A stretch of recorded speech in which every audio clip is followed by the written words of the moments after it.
Good evening, everyone. Well, it seems like we have a good mix of Dalton families, Dalton parents, Dalton friends, and maybe people who are joining us for the first time. So a warm welcome to everyone. My name is Melissa, and on behalf of the Dalton School Hong Kong, we're very, very happy to have you here tonight.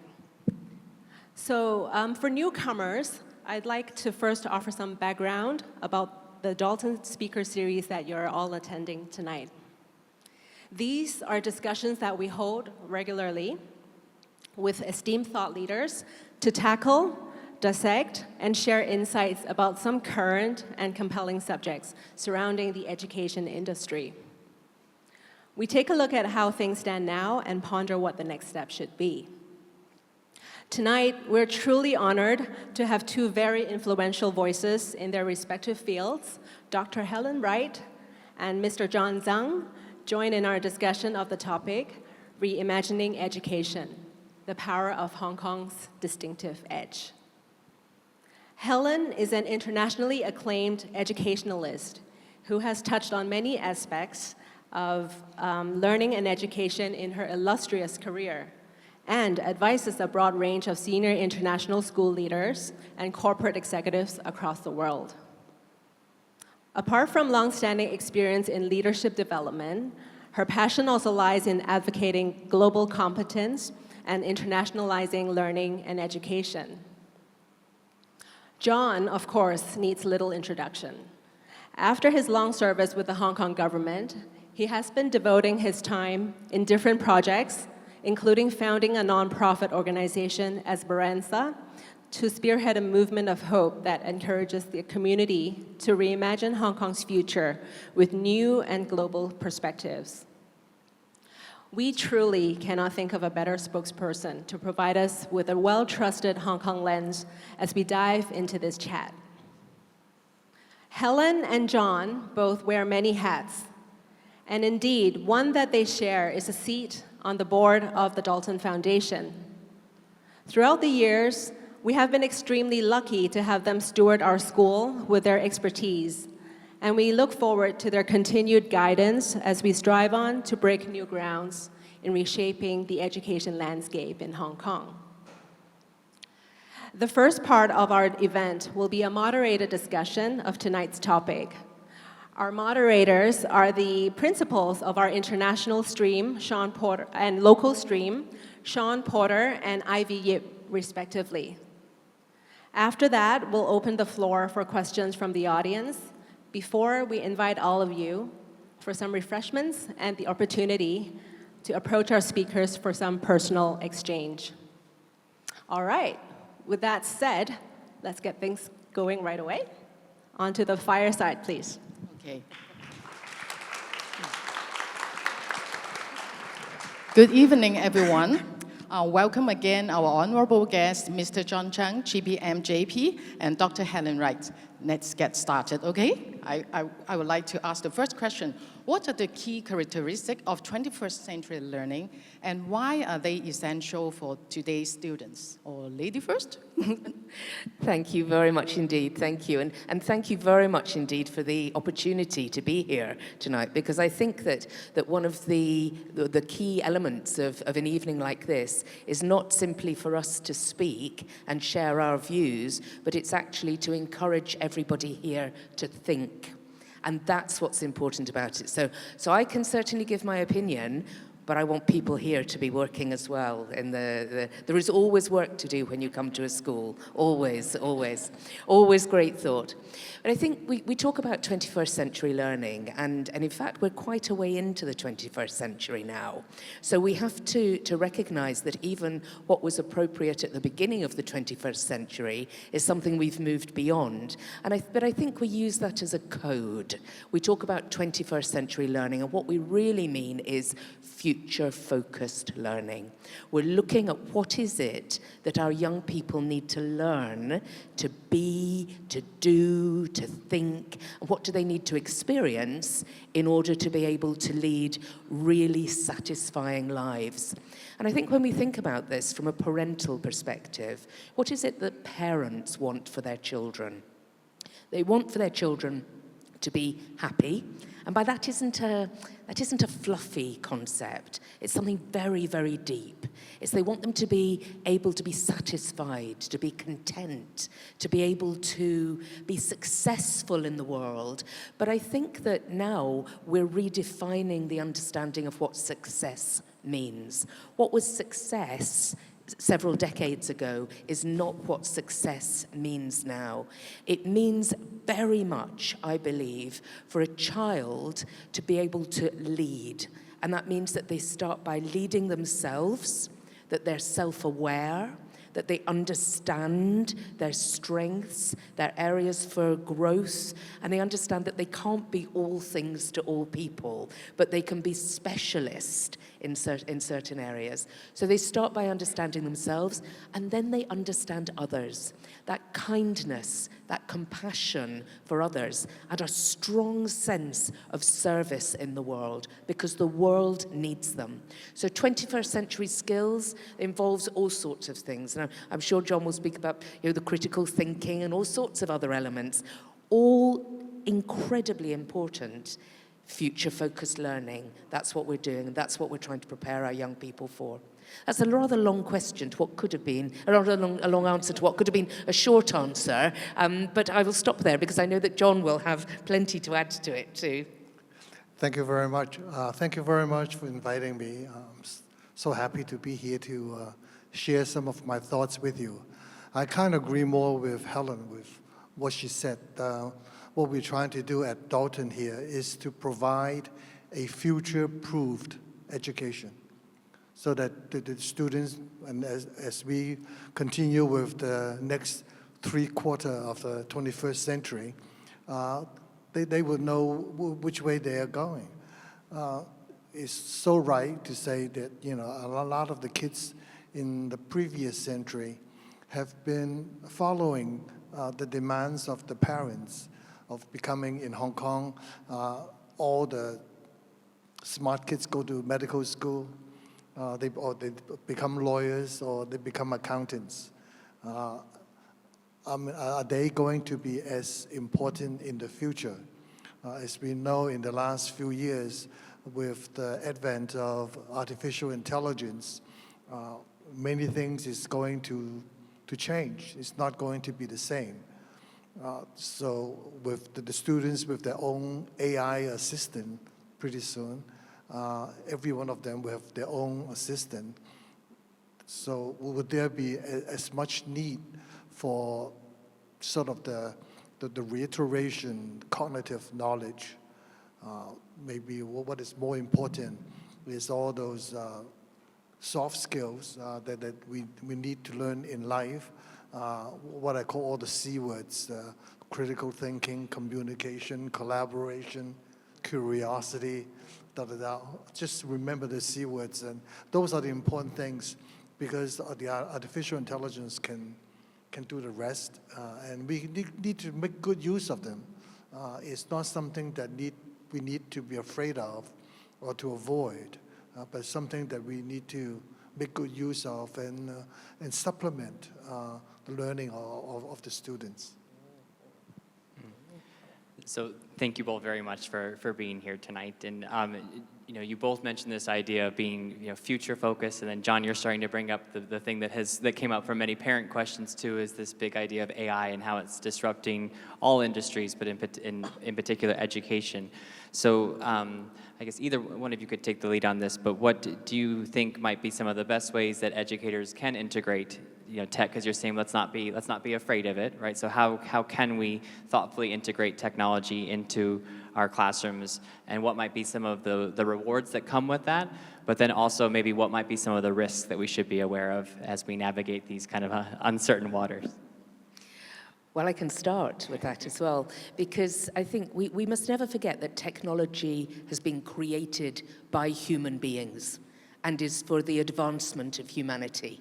So I think we mustn't ever be afraid of technology. We must always think, how can technology enable us as human beings to to be able to fulfill our goals even more successfully. And when we look at this in the realm of education, it's how can we use technology and now particularly AI in order to make that happen.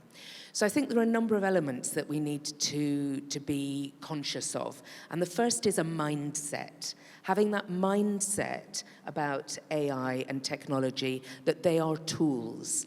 They're glorious tools. They're very advanced tools. They're tools which we couldn't have imagined a few years ago, but they're not magic.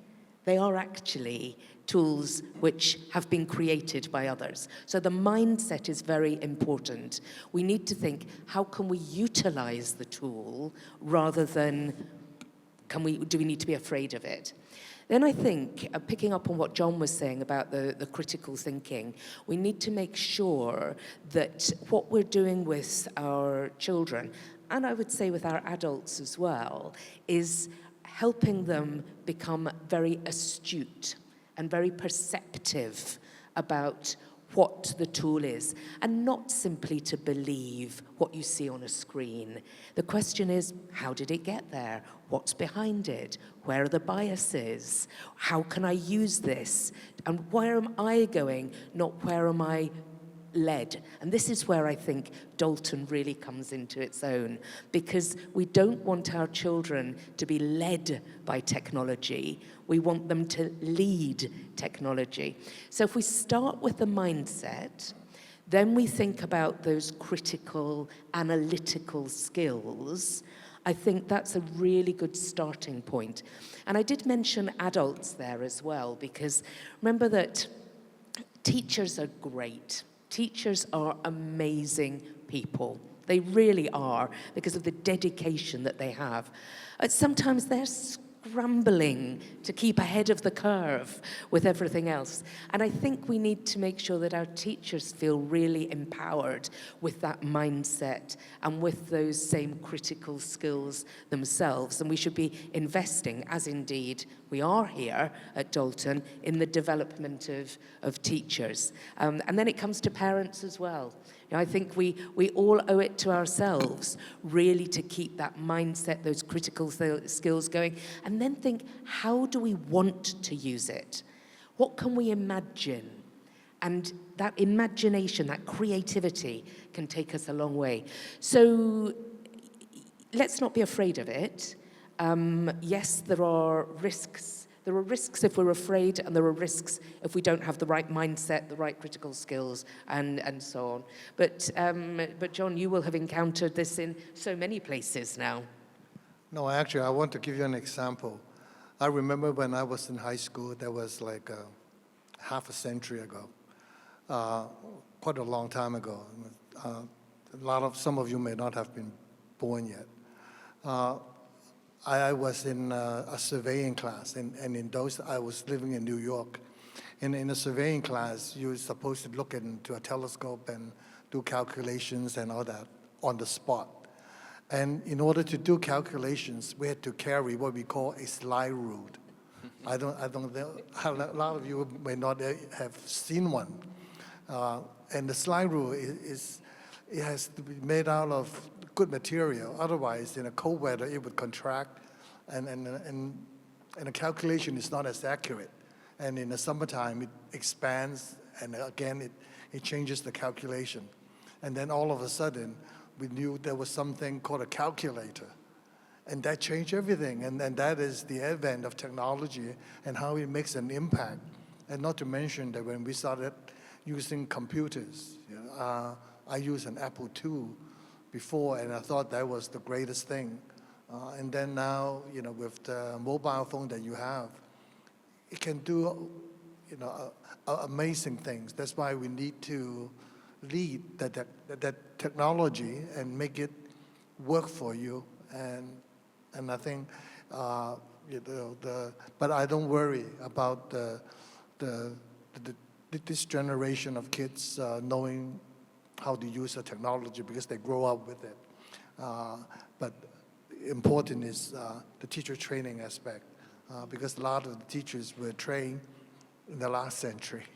And so requires quite a bit of training so that they would get into that right mindset to help the students learn better. And if I can just add a bit more to that, actually, around how we introduce children to technology, because I completely agree with you that it is such an amazing tool that they will have. And it weighs a lot less than a slide rule as well, certainly. And I think there's a good piece of advice here about making sure that children are given boundaries around access to technology until they've developed that mindset and some of those critical thinking skills, and knowing that they are the masters of the technology rather than the technology enchanting them. So I think there are right ways to go through that and to introduce them. And I would actually say that for adults as well. I mean, think about the number of adults who become addicted to their phones. So we can all learn from that about the boundaries and having technology in its right place so that we can really utilize it. And it can make it so much better. Much less chance of making mistakes with the surveying calculations then. Even though I'm sure you didn't make any mistakes at all. We made a lot of mistakes. Okay, thanks for sharing those insights and the old days. Now moving on to another important aspect, is about Hong Kong. And in what ways can Hong Kong leverage its unique cultural and economic position to lead in global education innovation? Hong Kong has always been the crossroad between the East and the West. And that has always been our role. And it's part of our DNA that we are that intermediary that bring things together, that connects things. And I think that is a very, very important aspect.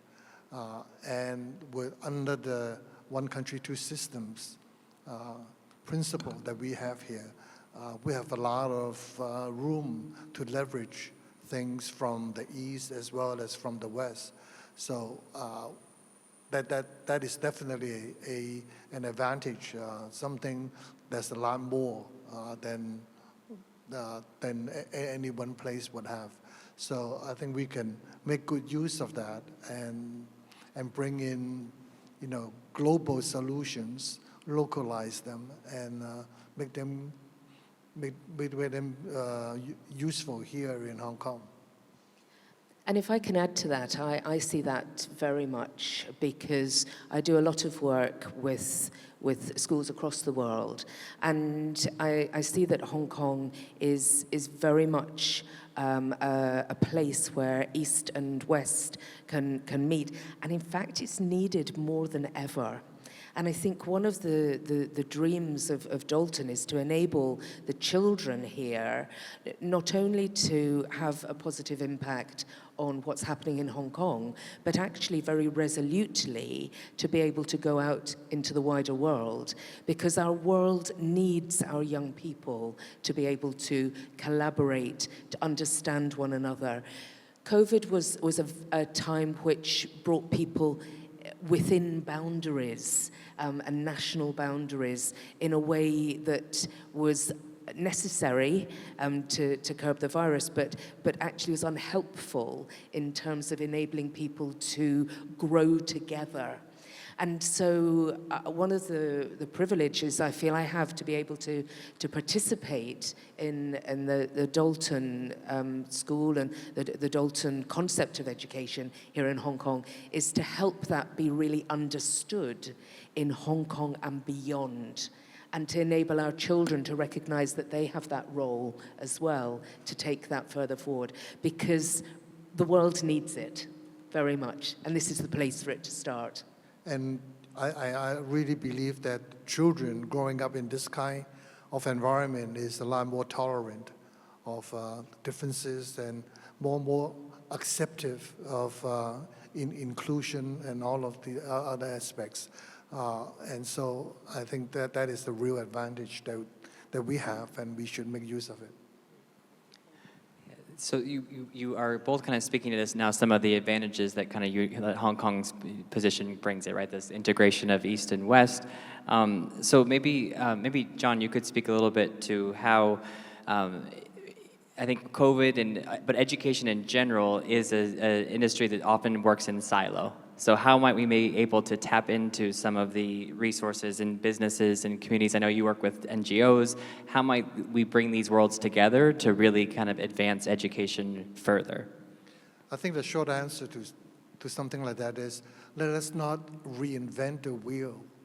Oftentimes, when you go to different places, people want to have their own solutions. But in fact, there are a lot of solutions around the world.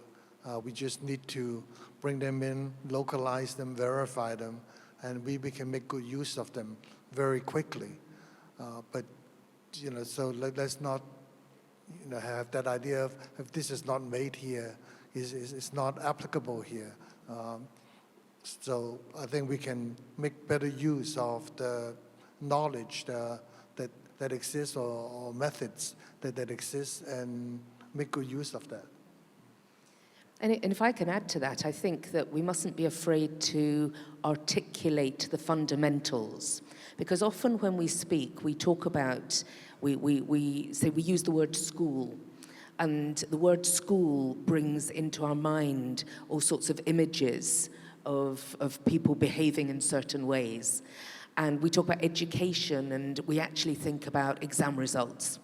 And in actual fact, if we can say what we mean by school is a place where young people or children are developed into resilient, decent adults, then I think we're making sure we state that what may have been obvious isn't actually obvious all the time, that education is about helping children grow and develop. And I think they're fundamentals, and they're at the core, and we're not reinventing that at all, but we are not afraid to say it. And we're not using just the shorthand that has evolved into something which is unhelpful, where when we talk about education generally, we're not really talking about what we mean by education. So let's say it. Let's say what we mean. Okay. We talk about the school, the teachers, and how about the families and parents? How can parents and families support the development of 21st century skills in their children? Well, as a parent myself, we are all in this together, all of us. And we do have different roles to play. We do, because teachers are professionals. They have trained in how to teach. Teachers encounter all sorts of different types of children. They've got a far better understanding of the range of children than an individual parent can have. But no one knows a child as well as a parent knows a child, and nobody has that same deep love and care for a child as a parent. So when you bring them together with the child at the heart, because the child is a unique human being, a growing human being, when you bring everyone together, when we work together and we're open, we're honest about the children, we enable the children to partly find their own path, partly we're guiding them. That's how we enable everybody to be able to work to let the child become fit for the 21st century, 22nd century. But I think it comes down to honesty. It comes down to parents being honest with themselves. And I know I've said this before, but I think it's so important that we have to have that humility of understanding ourselves as parents and not thinking, oh, well, my child could become the lawyer, the accountant. That's what I think they should do. So we've got to think, where does that come from? And if we really absolutely love our children, which we do, we want them to become the successful people they can be. And that's about them. So I think honesty, communication with school, transparency, and if a school says, have you thought about this? Or do you think that this might be something to explore with your child? Then taking it seriously. And similarly, if the child is exhibiting either issues or exhibiting desires to do things, share that with the school. Together we are all stronger. We provide a really good net out of which the child can blossom. To me, parents in the 21st century have an even bigger role than parents in the last century or previously, when we left everything to the teachers. Because in those days, when we went to school, the parents, said, listen to your teacher and learn, and they don't have very much to do with your education. But I think nowadays, you guys have a lot bigger role in terms of your children's learning, and a lot more than ever before. And so I think the honesty aspect is extremely important, and we have to continuously try to nurture that honesty and also curiosity, because nowadays, the half-life of the knowledge, the existing knowledge, is very short. That means, somebody said that there was a study that the half-life of knowledge now is 5 years. That means in 5 years' time, only half of the knowledge that you learned 5 years ago is still relevant, and so forth. But I think it's even shorter than that. And so, the parents would need to be cognizant of what the child's learning, especially when they are in a younger age, because I believe that when they're older, they would take care of it themselves if you can help to nurture that aspect of honesty and curiosity in the kids. All right, so I think maybe we'll do one more question and then we can open up to the audience. But as you guys have used words like fundamentals, you're talking about honesty and curiosity, and then John, you talked about not reinventing the wheel, but studying things that already exist. And so I'd be curious what you guys think maybe might be some of those timeless lessons, right? We were so future-oriented focus, AI, technology, everything's changing so fast, but what are those things that we shouldn't forget from the past as we keep rushing forward, that we should maybe slow down around and make sure that we continue to cultivate in our kids? I would say empathy. You need to nurture that sense of empathy in your children so that they're sensitive. They have that sensitivity of how others are feeling. That is a great skill. I mean, you can use that, if you want to be a great businessman, that is important. If you want to become a great doctor, that is important. So I think empathy, to me, is an important aspect. And I would add to that. I agree totally with that, along with the kindness and compassion for others, very much. And I would also argue a sense of responsibility for self, being able to take responsibility for themselves, and then that leads to a responsibility for others, a sense of service. So I think those are real fundamentals. Now, they sound very grand when we talk about them. They absolutely can be taught, and the more that people understand the details of that and are able to have the fundamentals of language and maths, and to be able to communicate, the easier those are to develop. So they're not fluffy, these. They're strong, they're core elements. And if you're going to be truly empathetic, then you need to have a wide experience of other people. You need to be exposed to a wide range of experiences and opportunities, and you need to know what they're about. You need to be able to analyze them. You need to be able to think carefully. You need to be able to take them further. The sense of responsibility for self, it's a big journey, working out who you are and being able to articulate that and explain. If you're going to serve others, again, you need something to serve them with. So there's a lot of work that goes into these core skills. But if you can do that, then you end up with pretty decent human beings. And I think that's what we need.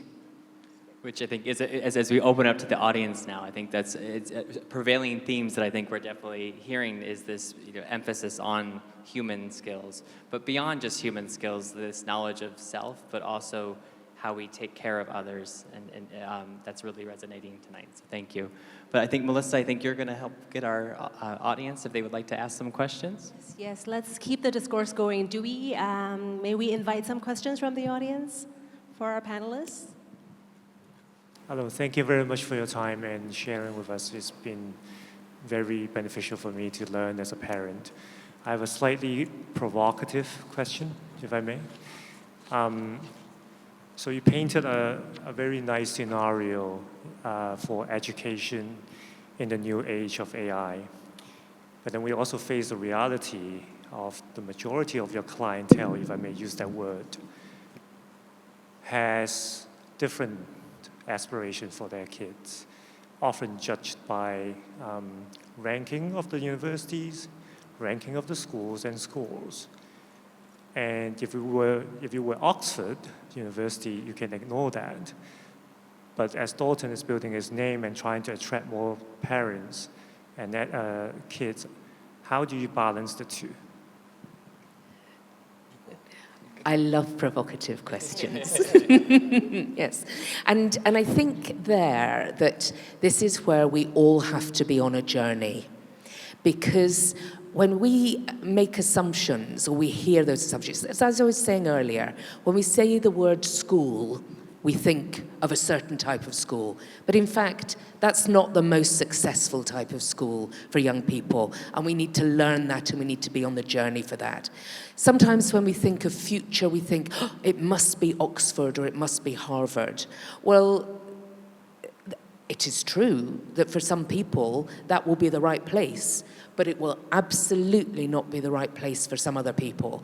And if you're trying to shape your child into a place where they're not going to succeed, you're harming your child. So we need to be on a journey together, which is to challenge those perceptions that there is only one way. Because if we assume that a child can only be successful if they have certain grades and they reach certain universities, then we are condemning the vast majority of our children to failure. And that is not right. It isn't failure, because we need to ensure that they appreciate the success that there is. So the challenge and the provocation back is for us to be on a journey together to understand the child. Now, some of the world's richest people, most successful people, happiest people, are not people who followed that route.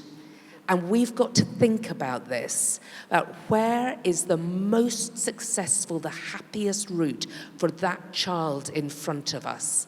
And if together we can have the courage to work and go, right, whatever that is, we're going to make that happen. Each child here, each of your children, each of the Dalton children will be exceptional if we enable them to be exceptional. If we say they have to be on a certain path, and if they don't reach that, then they haven't succeeded, we're stopping them from being exceptional. So I think we have to start from that perspective and grow the child up into that, and we have to be prepared to take that breath and go, yeah, that's amazing, that route, and not be bound by those perceptions which are very reductive. So that's the provocation back, but it is a journey, and what I do understand and I do empathize with is that we are surrounded by certain images of what success looks like, certain ingrained understandings.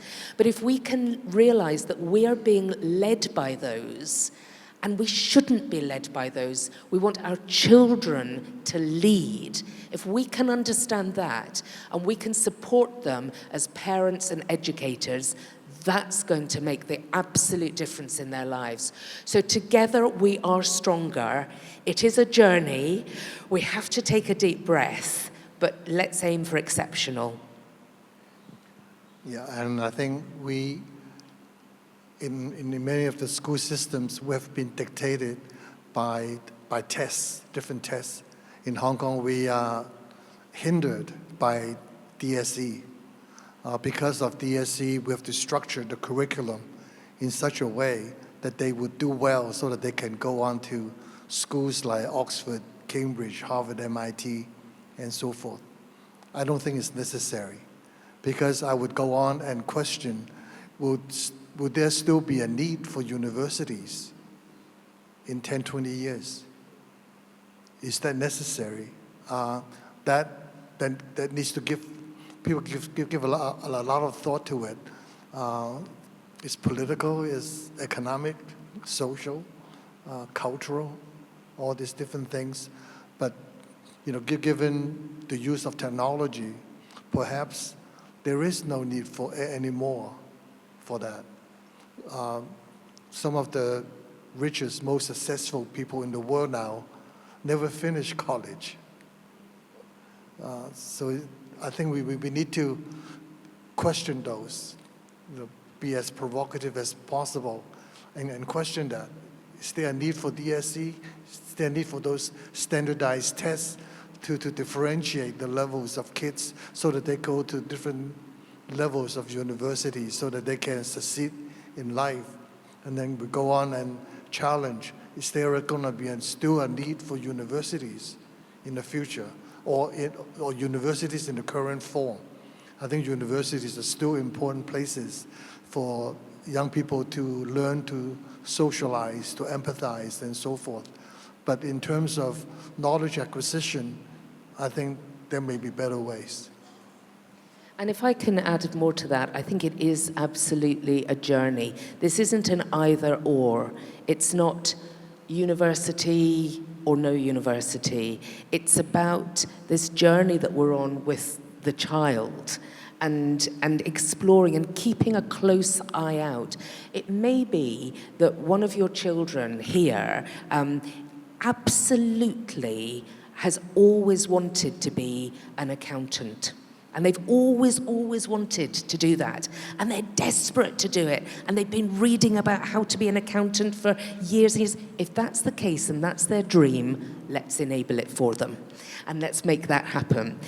But what we don't want is for children who really would not be happy being an accountant. And I'm really sorry to the accountants out there, because I'm sure you're all marvelous, you're marvelous. But what we don't is don't want them to follow a path that is not going to work for them, because the number of young people who you see not succeeding at university or getting into their 20s, halfway through their 20s, and they're realizing that this is not what they wanted to do, and they feel as though they've wasted some of their years.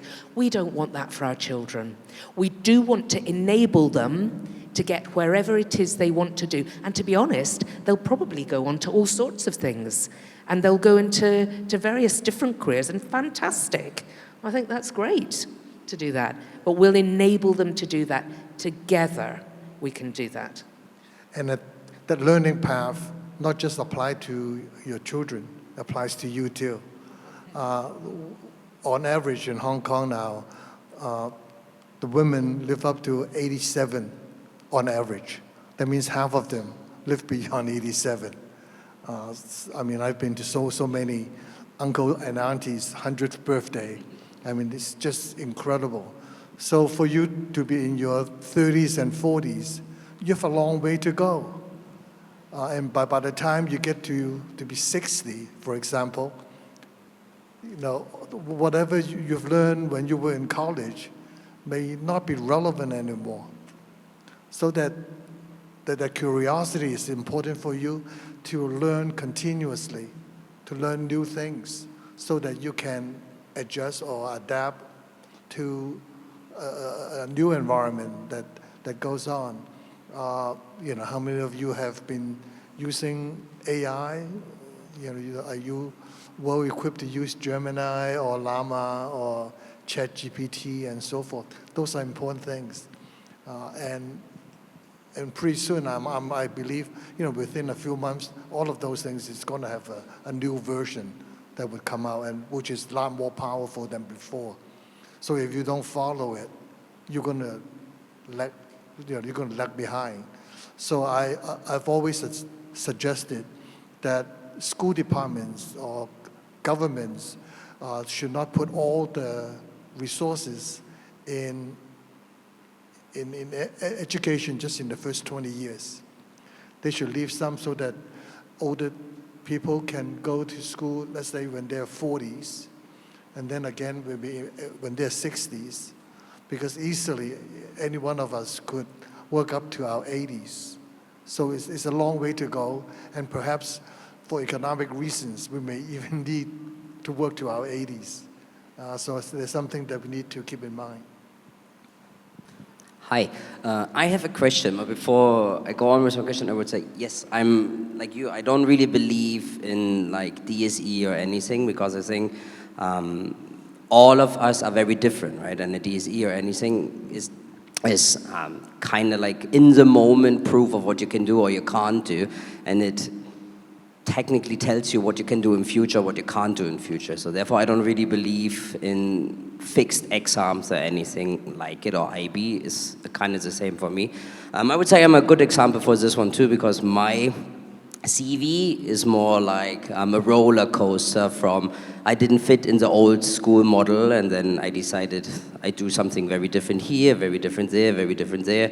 And then after 10 years after school, I decided, technically, I'm actually interested now to go to university, and then I want to study. Therefore, as you said, you're not sure if universities are still needed in 10 years or 15 years. I think they're very much needed in 10 or 15 years, but I would say the way they are used or the way they introduce learning will be very different. So I think it's more like a playground of knowledge where you try to expose every student to as much as possible in a way where they can actually grasp what they're really interested in, and not always put into boxes, and you have to learn this for test A, and this one for test B, and this one for test C, and so on. So therefore, I'm really thankful for your insights and your ideas if it comes to reimagining education. And my question is like, I'm a big fan of I let and I don't get lead. So, but my question is, what is your actual understanding of I let? Do you have indicators you would actually use to tell? Because leadership is very different. Everyone has a different understanding of leadership. And when we talk about I lead, what does it mean for you, I lead, and what do you think are the responsibilities or things students have to bring in or maybe to take out to become the leader for tomorrow? So you're right, that's a big question, but it's also a very simple question as well. And I think that if you were to spend some time, as indeed I have been, last week and this week as well, in classes, you would see that very much in practice. And it starts with the self. It's the leading of the self. It's taking responsibility for the self. And that's where I lead begins. And that's very clearly in the school. It's noted, it's translated back to parents as well. And the leading will go beyond that. So we're not necessarily looking for everybody to become the top political leader. That's not what it is. But to lead in your own life, to lead in all the touch points around your life, that's very, very much what leading is. I do believe that everyone in school is a leader. Everyone in society is a leader. We have to step into that, though, and all too often we're led rather than we lead. Now, I mean, in a sense, I'm not the right person to answer this because we have two principals here, but I'm sure you hear from them all of the time. But you did ask for our opinion on what that is. Leading starts with the self, and it goes beyond that. And if we tie it in with those strong values for why we're here on this planet and what our responsibility is for this planet, I think it pretty much maps itself out. And for the students now, that the curriculum needs to be personalized because everybody learn at different speeds, They have different interests in different things. It needs to be personalized. And even when I got to 31 years old, I have no idea what I wanted to do. I like to try different things.